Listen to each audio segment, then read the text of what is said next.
Desem q existem noites capazes de mudar o destino de uma vida inteira. Noites que chegam sem aviso, silenciosas, dissimuladas. E quando voca percebe, já está perdida no tipo de desejo. Que ninguém admite em voz alta.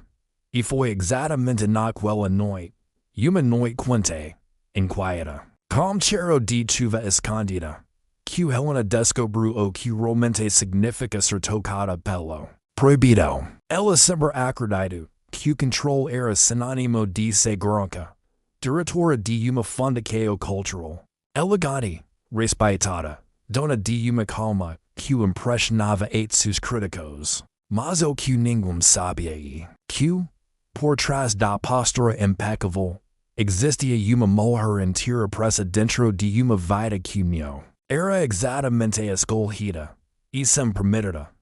Uma vida correta, previsível, que sem falhas. E que ele apareceu, Dante, não tão forte quanto o impacto que ele provoca quando cruzou a porta da galeria naquela noite. Alto, pele marcada por sol, olhar de escuro impossível. O tipo de olhar que desmonta qualquer defesa antes mesmo que voca perceba. Ele caminhava como com neopedia licenca ao mundo. E talvez por isso, Helena sentiu o corpo estremecer antes mesmo de entender como era aquele homem. Mas não foi isso que o duxu samor. Foi o fato de ele ser o irmão mais novo do homem como ela estava presa a se casar. Dante. O convidado que não deveria estar ali. O pecado que o destino largou bem na frente dela. Quando os olhos dos dois se encontraram, Helena sentiu como se alguém tivesse puxado o chão debaixo de seus. Não havia lógica, não havia explicação. Apenas aquela etriqueo crua, urgente, proibida, daquelas que queimam só de existir. El sorriu, sorriso lento, perigoso, quais uma provocação. Voca e Helena, eldest, como se estivesse saboreando cada sílaba. Ela engoliu seco, e voca e, o era o que voca não deveria comentar. Essa frase ficou presa no pensamento dela como uma marca. Durante toda a exposição, Helena tende a se manter distante, profissional, blindada. Mas Dante não ajudava. Ele observava cada gesto dela com interesse indecente, intenso, como se despis camadas que ela não sabia que tinha. E o pior é que ela permitia. O melhor ela desejava. No fim da noite, quando a maioria dos convidados já havia ido embora, Dante se aproximou. De perto. Ele era ainda mais devastador. A voz baixa, rouca. O cheiro quente de madeira e alguma coisa selvagem que ela não conseguia identificar. Voca não. Deveria olhar por mim desse jeito, ele murmurou. Não estou olhando de jeito nenhum. Está tentando negar algo que como coes mesmo de voca perceber. Helena deu passo para trás. Dante deu passo e frente. O corqueio dela baixa tão rápido que qualquer pessoa poderia ouvir. E vumi caçar com seu irmão. Ela sussurrou. Como se isso ainda faz uma barreira capaz de protegê-la. E por isso que voca trem. E por minha casa. E pergunta cai sobre ela como choque. E naquele instante, naquele exato instante, Helena entendeu que algo havia sido aberto dentro dela. Algo profundo, perigoso, e impossível de fecar. O vento quente da noite entrou pela porta lateral da galeria. A luz refletiu no rosto dele, e Helena viu, pela primeira vez, não o irmão do seu futuro marido. Mas o homem que poderia destruir tudo o que ela tinha construído. E mesmo assim, ela não conseguiu desviar os olhos. Helena não lembrava da última vez em que tinha sentido o corpo inteiro desperto daquele jeito. Era como se a presença de Dante mexas com camadas dela que estavam adormecidas há anos, talvez desde sempre. Ela tentava manter a postura, tentava lembrar que estava comprometida. Que tinha uma vida organizada, planejada, Mas ocorreo perechatura decidido que no obedeceria mais ao que a raza mandava. A galeria estava quase vazia. As luzes mais fracas criavam sombras suaves nas paredes. A música ambiente já tinha sido desligada. Isso o som do ar-condicionado preenche o espaço. Som frio. De me para o clima quente que os dois criavam. Dante se aproximou lentamente, como se temes. Assusta-la, e como se sabes exatamente o efeito que tinha sobre ela. Helena, eldest, numa voz tal baixa que parece segredo. Se evoca-me dizer para embora. E vu, ela abriu a boca para falar. Seria tal simples diserva. Simples, seguro, correto. O tipo de escola que qualquer pessoa faria. Mas o neo SAIU, ela neo conseguiu. Dante percebeu. Ela ergueu a mão devagar, oferecendo os simples toque da ponta dos dedos. Como se pedis permissão ao mesmo tempo que testava o limite do que ela superteria. Helena sentiu o estômago revirar. Aquela mão, aquele gesto, tudo nela gritava para recor. Mas os permaneceram presos ao chão. Quando os dedos dele tocaram a lateral do braço dela, não foi toque como foi quente, firme, e tal inesperadamente íntimo que Helena sentiu o falter. Dante percorreu a pele dela, com a ponta dos dedos, como se desenhasse caminho que só ele conseguia enxergar. Isso está errado, ela sussurrou, finalmente encontrando voz. Dante inclinou o rosto, aproximando os lábios do ouvido dela. O que está errado, ele murmurou. Evoca finger que não said nada. Helena fechou os olhos, era perigoso estar ali. Perigoso de me. Ela deveria por aquilo. Precisava por. Mas quanto mais pensava, mais o corpo regia sem controle. Como se reconheces Dante de algum lugar que a mente desconhecia. Unio te conego. Ela diz, tentando recuperar pouco de lucidez. Dante sorriu de lado. Canes, o que voca está sentindo agora. Isso não acontece com estranhos. E então ele encostou a testa na dela. Gesto simples. Mas carregado de energia que o respiraco de Helena falhou. Elas ficaram assim por alguns segundos, apenas respirando o mesmo ar. Como se cada estivesse tentando resistir ao que já estava decidido desde o primeiro hora. Se evoca-me dizer que não quer isso. Dante repetiu. E parou. Helena abriu os olhos. Encontrou o olhar dele. Aquele escuro profundo. Aquele abismo quente que parece puxá-la para dentro. E percebeu que não tinha forças para mentir. Ela tenta começar. Mas antes que pudesse terminar, uma porta se abriu no corredor da galeria. O somaco como tiro. Os dois se separaram imediatamente, e Helena sentiu o corqueio de spanker. Funcionário apareceu, recolhendo copos e organizando mesas. Boa noite, doutora Helena. Não sabia que ainda estava aqui, ela tinha sorrir, mas o corpo inteiro tremia. Dante se afasta alguns passos, recuperando o ar, as mãos nos bolsos. O olhar fixo nela, não com culpa, mas com aquela mesma intensidade impossível de controlar. Eu estava finalizando algumas coisas, ela respondeu. O funcionário desapareceu pela porta. Lateral, o silêncio voltou. Mas agora havia uma nova tensão entre os dois. O toque contagiara. A linha havia sido cruzada, mesmo que por poucos segundos. E ela sabia, que aquilo não terminaria ali. Dante caminhou a saída, prendo na porta. Virou-se devagar. Não deveria querer voca, eldest. Mas eu quero. Helena sentiu o estômago afundar. E voca, ela ficou imóvel. Ela esperou. Mas Helena não conseguiu responder. E foi justamente esse silêncio que o salutou. Dante saiu. Deixando a porta entreaberta. Helena ficou ali, sozinha. Como corqueio chamas, e como sensaqueio de que, a partir daquela noite, nada, absolutamente nada, seria como antes. Helena tenta dormir naquela noite. Mas o corpo insiste lembrar cada detalhe do taque que não deveria ter acontecido. O braço ainda ardia, os dedos de Dante haviam deslizado. Como se a pele tivesse memorizado o calor dele. Era absurdo, irracional, perigoso, mesmo assim, impossível de esquecer.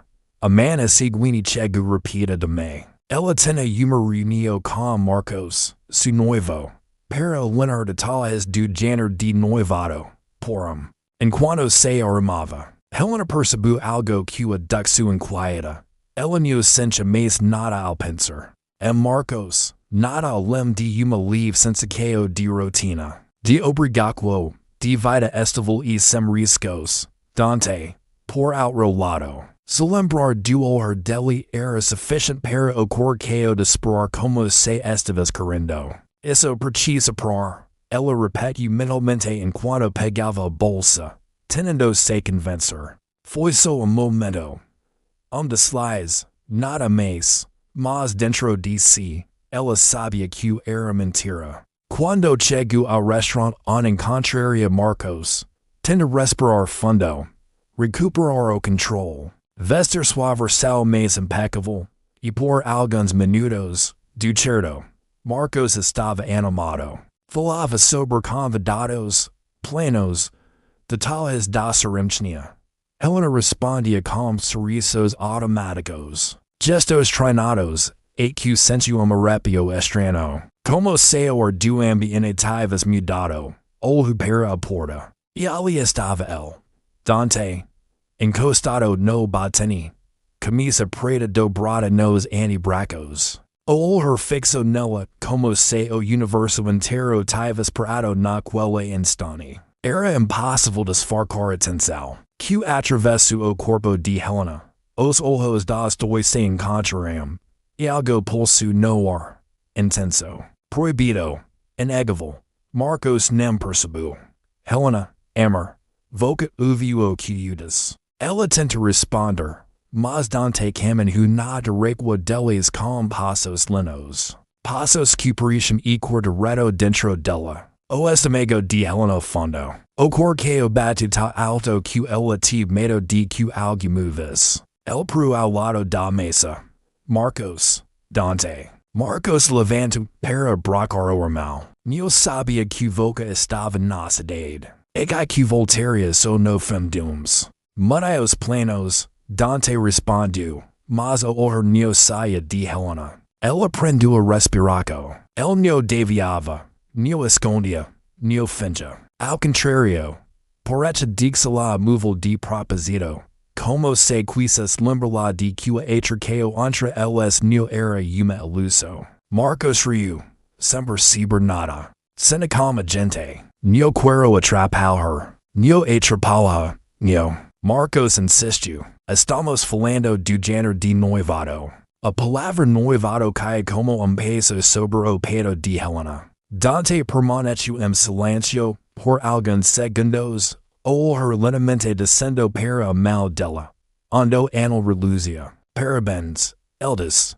A voz baixa, quase sombria. E os dois. Helena sentiu a pele arrepiar. Não pelo que ele disse, mas pela forma como disse. Havia algo ali. Algo ferido, contraditório, intenso, que atravessou seu corpo inteiro.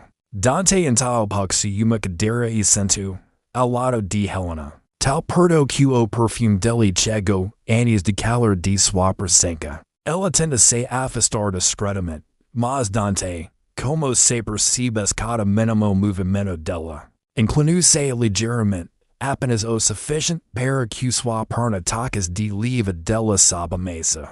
O toque foi sutil, mas devastador.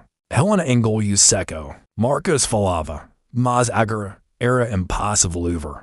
O mundo dela tinha se reduzido ao calor da perna de Dante encostada na sua. Ele não tirava os olhos dela, e havia algo queimando naquele olhar, algo que dizia não fui embora. Voca não me mando. Fez carinho repetido com o jolo, quase imperceptível. O ar fugiu do corpo de Helena. Ela segurou a respiração. Tentando neo reagir, mas Dante percebu. Dante sempre percebia. Então ele fez algo ainda pior. Aproximou rostoi, sem que Marcos percebesse, murmurou. Voca vai passar o resto da vida fingindo. O vai admirar o que como naquela noite. Helena congelou. A voz dele era convite, desafio, perigo, e, pela primeira vez na vida, ela não sabia se tinha forças para escolher o caminho certo. O almoço terminou, mas a presença de Dante permanece presa ao corpo de Helena como cheiro impossível de esquecer. Cada palavra que Marcos dizia parecia distante, abafada. Como se vis de outro planeta. Ela mal conseguia manter o foco, era como se algo tivesse sido acesso dentro dela, algo quente, vivo, pulsante, e totalmente fora de controle. No carro, Marcos falava sobre convites, fornecedores, detalhes, mas Helena só pensava no toque de Dante sob a mesa. No olhar dele. Na pergunta que ele sussurrou como uma promessa. Proibido. Voca vai admirar, tu vai fingir pelo resto da vida. Aquele sussurro a perseguiu. Durante toda a tarde, de volta e funda que o cultural, Helena tende se a fundar no trabalho. Mas a mente timava voltar para Dante. Para a forma como ela olhava. Como se enxergasse algo dentro dela que ninguém jamais havia visto. Como se sabes exatamente onde ela era frágil e onde ela era fogo. E 5 da tarde, já exausta de lutar contra uma sensação que só aumentava. Ela decidiu ser mais cedo. Precisava respirar. Precisava de silêncio. Precisava de distância. Mas quando abriu a porta do estacionamento, viu homem encostado seu carro. Dante. O corqueio de Helena despertou forte que ela sentiu o som bater no ouvido. Ela estava de braços cruzados, camisa aberta no peito. O olhar firme como se sabes que ela apareceria naquele exato minuto. Voca-me seguiu. Ela perguntou, tentando parecer firme. Se dizes que sim, voca iria embora. Ele respondeu. Helena deveria ter dito sim. Deveria ter virado as costas. Deveria ter protegido sua vida, seu noivado, sua reputação. Mas nenhuma dessas coisas fez sentido quando ele deu 2 passos na direita dela. Dante isso não pôde. Mas já está acontecendo, Helena. O vento soprava quente, embrando o cabelo dela para trás. A tensão entre os dois era tão densa que parecia vibrar no ar. Vou-me casar com seu irmão. Ela insistiu, quase implorando por uma razão para não perder o controle. Voca vai se casar com homem que não faz seu corqueio acelerar. Ele se aproxima mais. Como homem que nunca te olhou como estou olhando agora. Helena recuou encostar as costas na porta do carro. Dante perguntou perto que ela sentiu o calor do corpo dele. Mas ele não atacou. Não ainda. Me diz a verdade, ele sussurrou. Aquele toque na galeria. Voca sentiu. Helena fechou os olhos. Impotente. Não posso, não perguntei se Voca pôde. Perguntei se Voca sentiu. As palavras dele cortaram o ar. Ela sabia que não poderia mentir. Não para ele. Não para si mesma. Sem o cine. A confissão escapa como sopro. Fraca, mas irreversível. Dante aproximou a mal do rosto dela. Mas por a poucos centímetros. Como se lutasse contra a própria vontade, não devia te querer, Eldas. A voz carregada de desejo escuro, contido, doloroso. Mas des que o rei provoca naquela porta, não consigo pensar em mais nada. O ar entre os dois se tornou fogo. Dante encostou a palma da mão na porta do carro, ao lado da cabeça dela, cercando-a sem tocá-la. Foi apenas então que Helena percebeu. Ela estava tremendo. Se Voca-me dizer para ir embora agora. Vou, ele repetiu. Firme. Mas vai ser a última vez que te pergunto. Helena abriu a boca. Mas nem som saiu. o respiraco delle tocava su quixo o perfume quente, o olor devastador, a proximidade, todo conspirava para destruirla por dentro, e então, o inesperado aconteceu. Caro entrou no estacionamento com velocidade, a porta abriu, com forca, e Marcos desce. Helena. O mundo congelou. Dante imediatamente deu passo para trás. O rosto dele mudou. Não para culpa, mas para alerta. Helena prendeu o respiraco. O corqueio dela parecia presa romper as costelas. Marcos caminhou a elas. Confuso. Está tudo bem aqui? Ele perguntou. Olhando de Helena para Dante. Helena tentou responder, mas a voz falhou. Dante foi. Mais rápido. Uso vim pegar uns documentos com a Helena. Eldis. Expresso tranquila. Quase ensaiada. Coisa rápida. Marcos relaxou pouco. Mas Helena, ela sabia que aquele momento tinha sido uma fronteira. Ponto sem volta. Quando Marcos virou as costas, entrando na fundação, Dante se inclinou discretamente para ela e murmurou, isso não acabou, e foi embora. Helena ficou ali, com o corpo aceso, o medo batendo forte, e a sensação terrível de que o destino acabara de mudar sem pedir permissão. Helena passou a noite inteira acordada, o corpo em alerta, a mente em guerra. Cada vez que fechava os olhos, via Dante parado diante dela. Tio perdo que bastava movimento para que todo desmoronasse, por mais que tentasse negar. Ela já sabia a verdade mais perigosa de todas. Não era simples desejo. Era como se tivesse encontrado uma parte dela que sempre estava adormecida. E Dante era o único capaz de despertá-la. Mas ao amanhecer, outra verdade se impiu. Ela estava noiva. Turma dele. E aquilo não poderia se repetir. Determinada, Helena se levanta antes mesmo do sol. Tomou banho. Vestiu a roupa mais séria que tinha e decidiu que iria colocar ponto final naquele descontrole. Falaria com Dante. Pediria que se afastasse. Era o certo. Era o justo. Era o necessário. Mas, ao chegar e fundação, sua secretária se aproximou com urgência. Helena. Dante Montero está esperando na sua sala. Helena sentiu a espina gelar. Ele nunca esperava. Nunca surgia sem aviso. Nunca confrontava assim, de forma tal direta. Algo estava errado. Ela respirou fundo. Subiu as escadas e abriu a porta. Dante estava de costas, olhando pela janela. Mãos nos bolsos, corpo tenso. Tenso de jeito que ela nunca tinha visto. E que voca faça parecer só mais tarde, ela disse, tendo manera voz firme. Ele virou lentamente. O olor estava diferente. Escuro. Intenso. Mas também carregado de algo que parecia dor. Precisamos conversar. Ele disse.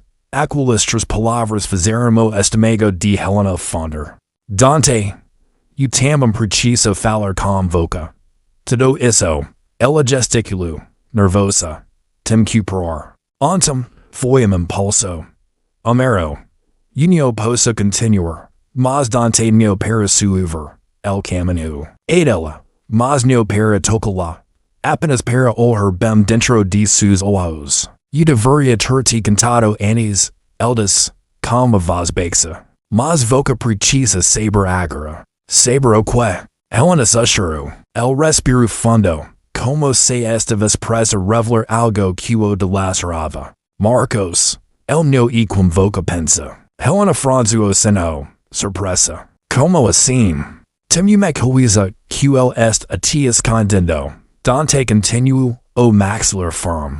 Uma coisa séria. E voca mera saber antes de entrar nesse casamento. O chal para su se mover sabos de Helena. Dante. Voca só está dizendo isso porque te quero. El completo. Direto. Eu quero. Mas isso não muda o fato de que é verdade. Eu tenho provas. Helena sentiu as pernas fraquejaram. De que voca está falando? De algo que pode mudar completamente o que voca sent por él. Dante passo mal pelos cabelos. Nervoso. Tenta mi manner afastado. Juro. Mas cuando percebi que voca estava realmente pensando se casar com él. No consegui ficar calado. Helena levou a mal al peito.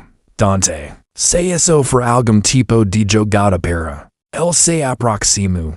Olhando a com uma sinceridade tal crua que atravessos was defesas. Nunca usaria algo assim para te ganhar. Neo assim.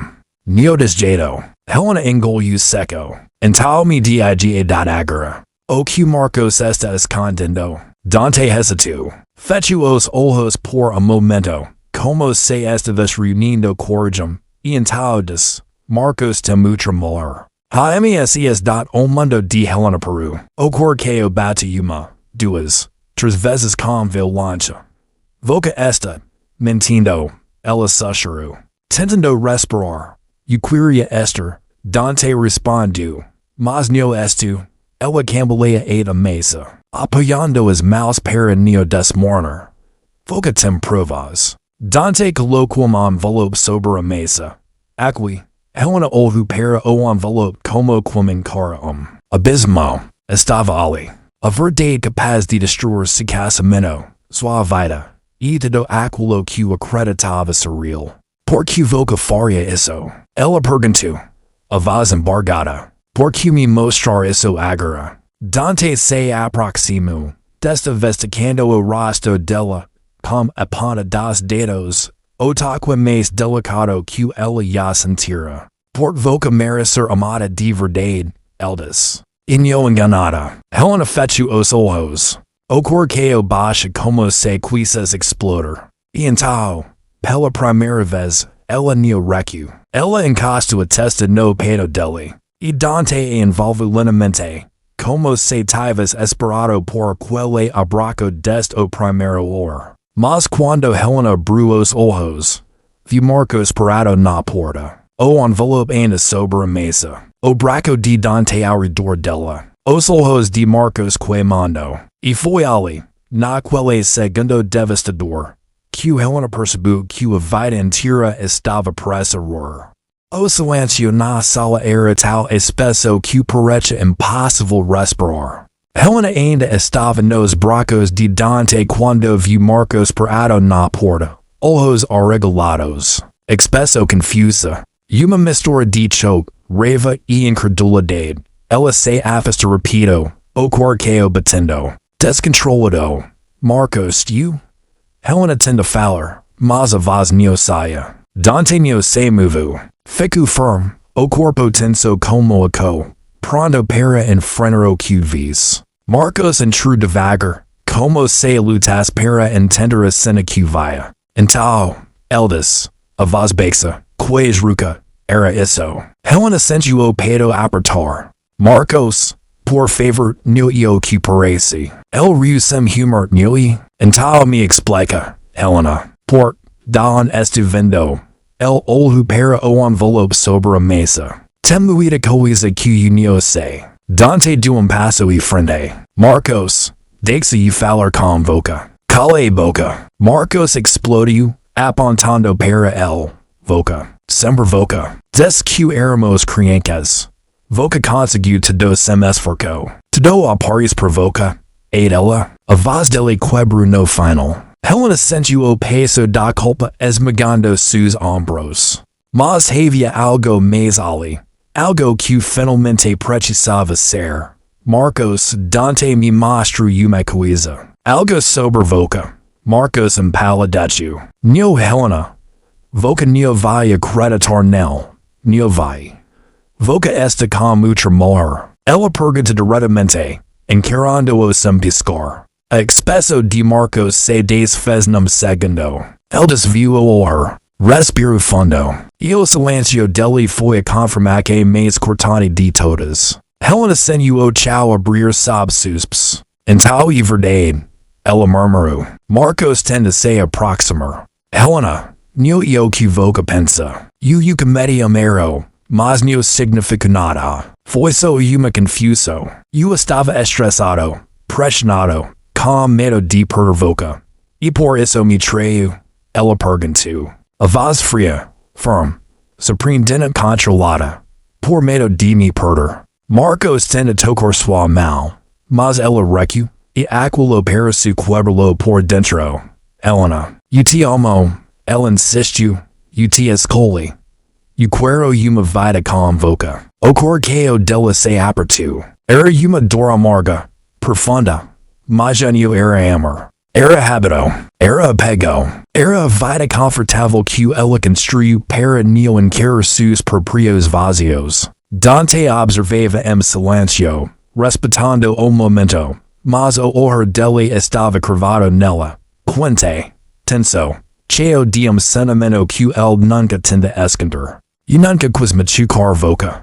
Marcos disse, a voz baixa. E posso mutar. Me dá uma chance. Helena sentiu as lágrimas a me querer. Mas pisco com forca, recusando. Marcos, voca não me perdoe para o Dante, ela disse. Voca me perdoe antes. No dia em que escolhi outra pessoa. Em vez de me contar. Em vez de confiar em mim. Marcos. Respiro fundo. Irritado. Então isso, acabou. Helena olhou para ele.